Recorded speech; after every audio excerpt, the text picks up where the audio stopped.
भी चिराग पासवान जी की माता जी को किस तरह से एक महिला को अभद्र टिप्पणी गाली दिया गया है।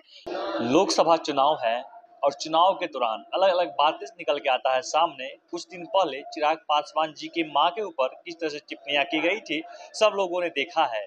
और इस पे कहीं ना कहीं आरजेडी की ओर से भी बयान आता है कि नहीं, पब्लिक ने ऐसा कुछ किया होगा, मंच के इर्द गिर्द कोई ऐसा बात नहीं बोला था। तो आइए, इस वक्त हमारे साथ पूनम सिंह प्रवक्ता है, बिहार प्रदेश प्रवक्ता है, जानने का प्रयास करते हैं। स्वागत है। चिराग पासवान जी के मां को किस तरह से अभद्र भाषा का प्रयोग किया गया वहाँ के लोगों के द्वारा, क्या? देखिए, ये वहाँ के लोगों के द्वारा नहीं किया गया है। ये तेजस्वी प्रताप जी के जो मंच के सामने वो उनके कार्यकर्ता, उनके नेता थे।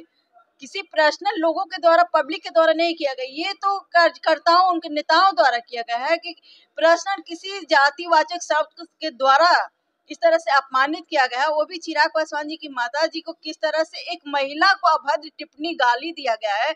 ये दर्शाता है कि 1990 के दशक की जो लालू प्रसाद यादव जी और राबड़ी देवी जी की सरकार थी, वो जंगल राज। ये लोग बात करते हैं कि हम महिलाओं का सम्मान करते हैं, लेकिन तेजस्वी प्रताप जी के सामने जिस तरह से किसी महिला के अभद्र टिप्पणी की गई, गाली गलौज किया गया, इसके बावजूद तेजस्वी प्रताप कहते हैं कि ये हमने सुना नहीं। ठीक है तेजस्वी प्रताप जी, आपने नहीं सुना, लेकिन कुछ देर बाद 2 दिन से वीडियो चल रही थी, आपने तो देखा होगा। लेकिन देखने के बावजूद भी आप कह रहे हैं कि हम इस पे क्या कर सकते हैं, लोग गालियां तो हमको भी देते हैं। इसका मतलब कि आपकी माँ बहनों को गाली दिया जाएगा तो आप बर्दाश्त कर सकते हैं क्या?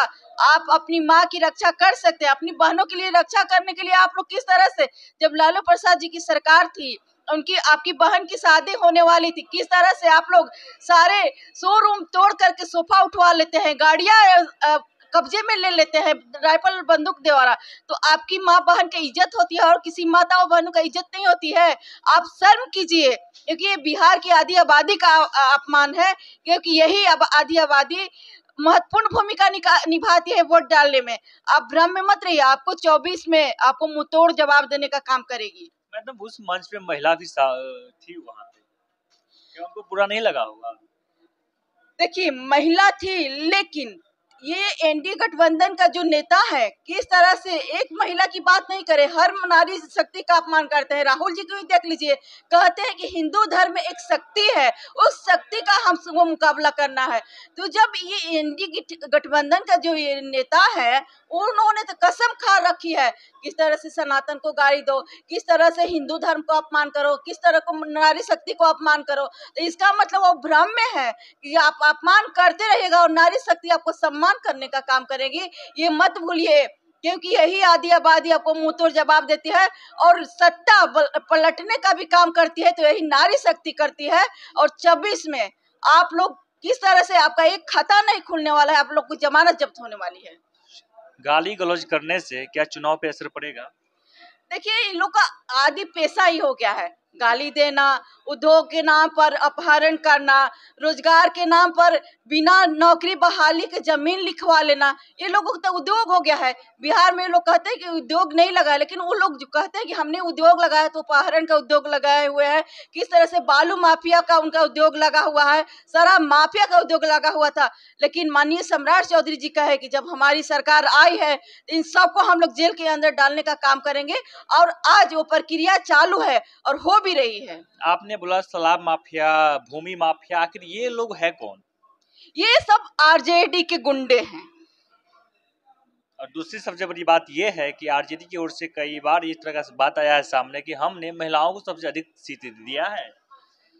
आप किस आधार पर कह रहे हैं कि महिलाओं को, आपने, आपके माता पिता की सरकार रही बिहार में, आपने कितनी महिलाओं को सीट देने का काम किए, कितने महिलाओं को जिताने का काम किए, आप नहीं बताएंगे। लेकिन मैं बताती हूँ, जब एनडीए की सरकार आई तो पंचायतों में 50% आरक्षण देकर के पंचायत स्तर पर चुनाव लड़ाने का किसी ने काम किया, तो भारतीय जनता पार्टी और एनडीए की सरकार में हुई है। और आप जो अभी 6 महिलाओं की गिनती करा रहे हैं, वो बता दीजिए कि कौन है। आप अपनी बहन के सिवा और किसी को और को देख सकते। राज्यसभा में भेजना होता है तो अपने सहयोगी को भेजते हैं, एमएलसी बनाना होता है तो अपनी माता को बनाने का काम करते हैं। वैसे ही यदि राहुल जी को भेजना होता है महिलाओं के नाम पर तो अपनी माता जी को राज्यसभा में भेजने का काम करते हैं।